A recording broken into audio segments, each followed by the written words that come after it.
দেখো, একটা প্রবলেমে প্রত্যেকটা স্টুডেন্টকেই ফেস করতে হয়। তাদের প্রিপারেশনের ফেজে হোক, সেটা কোনো চাকরির পরীক্ষা হতে পারে বা তাদের কোনো এক্সাম রয়েছে, স্কুল কারিকুলামের পরীক্ষা, বোর্ড এক্সাম বা যে কোনো পরীক্ষা থাকতে পারে। এই পরীক্ষার প্রিপারেশনের সময় যে প্রবলেমটা সবথেকে বেশি ফেস করে থাকি এবং আমি আমার লাইফে ফেস করতাম, সেটা হচ্ছে যে একটা কন্টিনিউটি মেনটেন করে রাখা। অর্থাৎ আমরা কোনো একটা কাজকে স্টার্ট করি, আমাদের যে পড়াশোনার একটা টার্গেট থাকে, একটা প্ল্যান থাকে যে ডেইলি বেসিসে আমরা এইভাবে করে পড়াশুনো করব, আজকে এতটা পড়বো, কালকে এতটা পড়বো, এই করতে থাকি। একটা স্টার্ট করি আমরা সেই উদ্যম নিয়ে। যেমন ধরে নাও, সামনে কোনো তোমার পরীক্ষা রয়েছে, 4-5 মাস 6 মাস পরে কোনো একটা পরীক্ষা আছে, তুমি একটা প্ল্যান বানিয়েছো এবং সেই প্ল্যান বানিয়ে তুমি প্রতিদিন সেই হিসেবে করে পড়াশোনা করছো। কিন্তু কি হয়, মাঝে অনেক সময় আমাদের গ্যাপ পড়ে যায়। হয়তো তুমি আহ, মাঝখানে একদিন দুদিন কোনো কাজ থাকলো, কোথাও ঘুরতে চলে গেলে বা কোনো অনুষ্ঠান থাকলো, সেই কারণে তুমি পড়াশোনাটাকে করলে না, মাঝে কয়েকটা দিন তুমি ব্রেক দিলে। হয়তো তোমাদের সাথেও সেটা হয়ে থাকে। সেটা হচ্ছে আবার সেই ট্র্যাকে ফেরত আসাটা খুব প্রবলেমেটিক হয়ে যায়। অর্থাৎ যে স্পেসে, যে গতিতে বা যে উদ্যমের সাথে ডেইলি তোমরা পড়াশুনো করছিলে, সেম জায়গায় ফেরত আসাটা একটু চাপের হয়ে যায়। সেখানে ফেরত আসতে আসতে অনেকটা সময় লাগে বা আমরা অনেকে আবার রিটার্ন করতেই পারি না, ঠিক না? কোনো একটা কম্পিটিটিভ পরীক্ষা, চাকরির পরীক্ষা থাকতে পারে বা কোনো এক্সাম আছে, এবার সেই এক্সামের জন্য তুমি পড়াশোনা করছো ডে বাই ডে বেসিসে, অল্প অল্প করে। মাঝে যেই গ্যাপ পড়লো, তুমি দেখতে পাবে সেই, তুমি ভাবলে হয়তো আমি একদিন বা দুদিন আমি পড়ছি না, কিন্তু সেই আবার উদ্যমে যে একটা প্রতিদিন হয়তো 6 ঘন্টা 7 ঘন্টা করে একদম শিডিউল মেনে তুমি প্রত্যেকদিন খুব সুন্দরভাবে একটা হ্যাবিট বিল্ড করে নিয়েছিলে, সেই হ্যাবিটটাকে ফলো করে যাচ্ছিলে, হঠাৎ করে দেখতে পাবে যে একদিন যেই গ্যাপটা পড়লো, তারপরে আর সেম জিনিস, সেম মোমেন্টামটা তুমি মেনটেন করতেই পারছো না।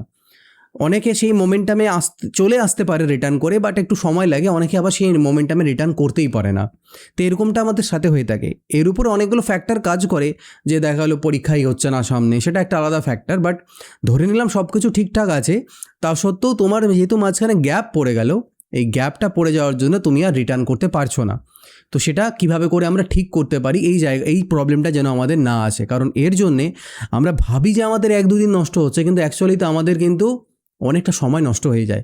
সেই একই রকম, সে একই উদ্যমে, সে একই পেসে ফেরত আসতে, সেই একই প্রিপারেশন, যে পেস, যে গতিতে আমরা পড়াশোনা করছিলাম, সেটাকে, সেই ধারাবাহিকতাটা বজায় রাখতে। দেখো, এখানে একটা কথা বলিনি, আমাদের যে মাইন্ড আছে, এই মাইন্ডটাই হচ্ছে সব কিছুর, এই যে যা প্রবলেম হচ্ছে তার জন্য দায়ী এটাই। ও কি করে, ও একটা মোমেন্টাম বা একটা ছন্দে চলতে পছন্দ করে। আমরা যখন একটা হ্যাবিট তৈরি করে নিই ডেইলি বেসিসে, একটা দেখবে কিছু কিছু হ্যাবিটস আছে, যেমন তোমাকে সকালবেলা ঘুম থেকে উঠে ব্রাশ করতে হবে। এটার জন্য আমাদের ভাবতেই হয় না, সকালবেলা ঘুম থেকে উঠলে তুমি অটোমেটিক্যালি ব্রাশ করতে চলে যাচ্ছ, এই জন্য কোনো ভাবতে হয় না। মানে ব্রেক খুব একটা পড়েই না মাঝখানে, ঠিক আছে? আমাদের রেগুলার বেসিসে চলতেই থাকে এই জিনিসটা। হয়তো কোনো একদিন কোনো কারণে করলে না, কিন্তু তারপরের দিন আবার তুমি সেটাকে করো। তো এরকম কিছু কিছু কাজ লাইফে আছে যেটা আমাদের হ্যাবিটের মধ্যেই চলে এসছে, অভ্যেসের মধ্যে পরিণত হয়ে গিয়েছে। সেটা নিয়ে আমাদের কোনো আর কিছু ভাবতে হয় না। কিন্তু এই ধরনের কাজ, পড়াশুনো বা এটসেট্রা, স্পেশালি এখানে এই প্রবলেমটা আমাদের হয়ে থাকে। তো আমাদের মাইন্ড যে একটা রিদম বা একটা ছন্দ পছন্দ করে, যে ডেইলি বেসিসে ও ওই একই কাজ করে যাচ্ছে, একটা রিদমের মধ্যে আছে, অটোমেটিকলি করে যাচ্ছে। যেই তোমার রিদমটা ভাঙলো, যেই তোমার রিদমটা ব্রেক করলো, অমনি কী হলো, সব গন্ডগোল এখান থেকে শুরু। যেই রিদম ব্রেক হয়ে গেল, মাইন্ড একটা, বলতে পারো একটা এক্সকিউজ পেয়ে গেল। ও তো ভালো লাগার জিনিসপত্র যেগুলো আমাদের লাইফে গ্রোথ করবে বাট খুব একটা পছন্দের নয়, সেগুলো করতে তো চায় না, আমাদের করতে দেয় না, আমরা জোর করে করাই। তো যেই একটা মাঝখানে ও এক্সকিউজ পেয়ে গেল যে একদিন বন্ধ করেছে এই পড়াশুনো, 2 দিন করেছে, 3 দিন করেছে, সো এবার একে আমি এখান থেকে সরিয়ে দিই, আমি এমন কোনো কাজে একে লাগিয়ে দিই যেটা কাজ করতে মজা পাওয়া যাবে ওই সকল জিনিসপত্রগুলোতে। তো এই প্রবলেমটা থেকে বাঁচার জন্য আমরা কী করতে পারি? ঠিক আছে, নিশ্চয়ই তোমরা ফেস করো। যদি ফেস করে থাকছো, তাহলে জানিও যে হ্যাঁ, আমি যেটা ভাবছি সেটা ঠিকই ভাবছি, অনেকে প্রবলেম ফেস করো। তো সেটার জন্য মেন কয়েকটা জিনিস তোমাদেরকে লাইফে ইমপ্লিমেন্ট করতে হবে, নিজেদের এই শিডিউলের মধ্যে ইমপ্লিমেন্ট করতে হবে। সেই কাজগুলো কী কী? 1 নম্বর, তোমাদের যে কাজটা করতে হবে, একটা রুল ফলো করতে হবে, সেটা হচ্ছে 0 ডে রুল। 0 ডে রুল মানে কি? অনেক হাতে 0 ডে রুল কী জিনিস? বেসিক্যালি 0 ডে রুল হচ্ছে তোমার কোনো দিন যেন জিরো না হয়। ধরে নাও তোমার পড়াশুনোর ব্যাপার আছে, তুমি ডেইলি একটা টার্গেট করে পড়াশুনো করছো, ডেইলি কেউ 5 ঘন্টা পড়ছো, কেউ 3 ঘন্টা পড়ছো, যে যেমনভাবে পড়াশুনো করছো। কোনো কারণবশত কোনো কাজ লাইফে এলো, তো তুমি চেষ্টা করবে যে ওই টাস্কগুলো তো হয়তো কমপ্লিট করতে পারলে না, তুমি তোমার ডেইলি টাস্কগুলো, সেটা পড়াশুনো বা ডেইলিকার যে লাইফের টাস্কও থাকে অনেক, সেগুলোরও 100% তুমি করতে নাও পারলে, কিন্তু সেটা 0% না হয়ে যায়। 1% হোক, 2% হোক, 3% হোক, বাট সেটা যেন জিরোতে না চলে আসে।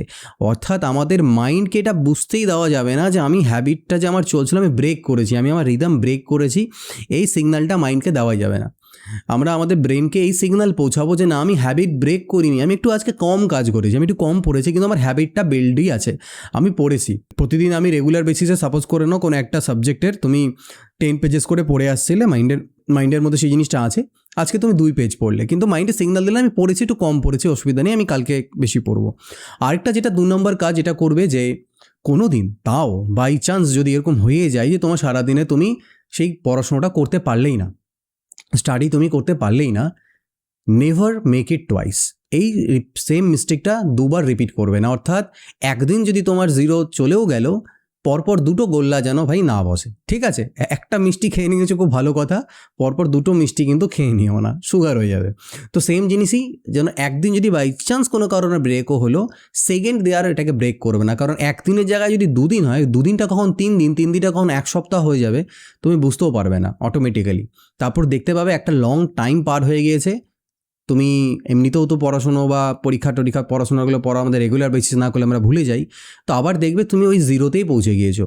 তো কোনো দিন যেন একদম জিরোতে যেন পৌঁছে যাও, সেই জন্য ট্রাই করবো আমরা প্রতিদিন, আমাদের কোনো দিন যেন জিরো ডে না যায়, দিনে অ্যাটলিস্ট 1% কাজ হলো যেন আমরা করি। এবং বাই চান্স তাও কোনো লাইফে অনেক প্রবলেমস থাকতেই পারে, কোনো একটা দিন বাদ গেল, ট্রাই করবো তার পরের দিন যেন কোনো রকম করেই না বাদ যায়। এই এই একটা হ্যাবিট লুপ নালে যে আমাদের চলছে, সেই লুপটা ব্রেক হয়ে যাবে, আর সেটাকে নতুন করে আবার হ্যাবিট ফর্ম করতে কিন্তু টাইম লাগবে। তো ওই জন্য এটা একটা খুবই ছোটো জিনিস মনে হলো, খুবই বড় একটা ব্যাপার, যেটা অনেক স্টুডেন্টসদের মধ্যে আমি দেখে থাকি, তাই এখন থেকে ওটাই বললাম। দেখো, মাইক্রো আমাদেরকে ডে বাই ডে বেসিসে আমাদেরকে কী করতে হবে, মাইক্রো ইমপ্রুভমেন্ট করতে হবে। এটা নয় যে আমি প্রতিদিনই অনেকটা লেভেলের টাস্ক নিয়ে কাজ করে যাচ্ছি, করতে পারো, বাট আমাদের টার্গেট থাকে মাইক্রো ইমপ্রুভমেন্ট করা। অর্থাৎ জাস্ট ইমপ্রুভমেন্ট যেন হয়, কালকের থেকে আজকে আমার যেন একটু ইমপ্রুভমেন্ট হয়। সেটা আমাদের পার্সোনালিটি গ্রোথের ক্ষেত্রে হতে পারে, পড়াশুনোর ক্ষেত্রে হতে পারে, যে কোনো ক্ষেত্রে হতে পারে, সার্ভিসের ক্ষেত্রে হতে পারে। আমি যেন আগের দিনের থেকে একটু ইমপ্রুভমেন্ট করতে পেরেছি। অর্থাৎ কোনো ডে যেন এরকম না হয়ে যায় যে দিনের শেষে আমার ডেটা জিরো হয়ে গেল, আমি এখান থেকে কোনো প্রোডাক্টিভ কোনো কিছুই করলাম না। যে পড়াশোনার ক্ষেত্রে অ্যাপ্লাই করছো সেই ক্ষেত্রে অ্যাপ্লাই করতে পারো, কেউ নিজের চাকরি বাকরি বা বিজনেসের ক্ষেত্রে অ্যাপ্লাই করছো সেই ক্ষেত্রে করতে পারো, যে কোনো ফিল্ডে নিজের কোনো প্রোডাক্টিভিটি, নিজের কোনো যে কোনো জিনিসের ক্ষেত্রে অ্যাটলিস্ট ট্রাই করো। যেন আমি ট্রাই করবো যাতে একদিনও ব্রেক না হয়, বাট যদি কোনো কারণে একটা দিনও জিরো ডে চলে গেল, সেটা যেন পরের দিন ডবল জিরো ডে না হয়। তো এই কয়েকটা জিনিসকে ফলো রেখো, চেষ্টা করো লাইফে ইমপ্রুভমেন্ট অ্যাপ্লাই করা, দেখবে ধীরে ধীরে তোমাদের মধ্যে সেই জিনিসটা চলে আসবে যে একটা টাইম পরে মাইন্ডকে তুমি ট্রেন করেই দেবে যে না, আমার হ্যাবিটটা যে চলছিল, আমি হ্যাবিট লুপের মধ্যেই আছি, আমার লুপ বিগড়ে যায়নি। সো মাইন্ড তোমাকে সেই জায়গার থেকে সরাবে না, তোমার ট্র্যাকে ফেরত আসার একটা ব্যাপার যে প্রবলেম হচ্ছিলো সেই প্রবলেমটা আর হবে না, তুমি ইজিলি সেটাকে গো থ্রু করে যেতে পারবে, সেটাকে ইজিলি তুমি কন্টিনিউ করে যেতে পারবে। ঠিক আছে? তো এরকম আমি ভিডিওস নিয়ে এখানে আলোচনা করে থাকি, কখনো একটু এডিটিং, সুপার এডিটিং বা সিরিয়াস টোনসে কোনো ইন্টারেস্টিংভাবে এডিটিং করে বিভিন্ন রকমভাবে আমি তোমাদের সামনে ভিডিওস নিয়ে আসি। আবার কখনো মাঝে মাঝে আমি এরকম ভিডিও দেবো যেখানে পিওর আমি কথা বলবো কোনো একটা পার্টিকুলার টপিক নিয়ে, সেটার উপরে ভিডিওস থাকবে, কোনো এডিটিং থাকবে না, জাস্ট আনফিল্টার্ড পিওর টকিং থাকবে, যেটা আমার নলেজ আমি আমার লাইফে আজ অবধি গ্যাদার করেছি প্রোডাক্টিভিটি রিলেটেড, যেটা লাইফকে তোমাদের আরও এগিয়ে নিয়ে যেতে পারে, আরও বেশি প্রোডাক্টিভ করে তুলতে পারে। ঠিক আছে?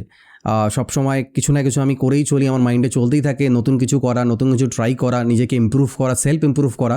এবং আমার এই সেলফ ইমপ্রুভমেন্টের জার্নিতে আমি চাইছি তোমরাও যেন পার্টিসিপেন্ট হয়ে থাকো, এবং আমার সাথে সাথে শুধু আমি নয়, তোমরাও নিজেদের সেলফ ইমপ্রুভমেন্ট জার্নিটাকে এগিয়ে নিয়ে যেতে পারো। এটাই আমার এই ইটস আলোক চ্যানেলের মোটো।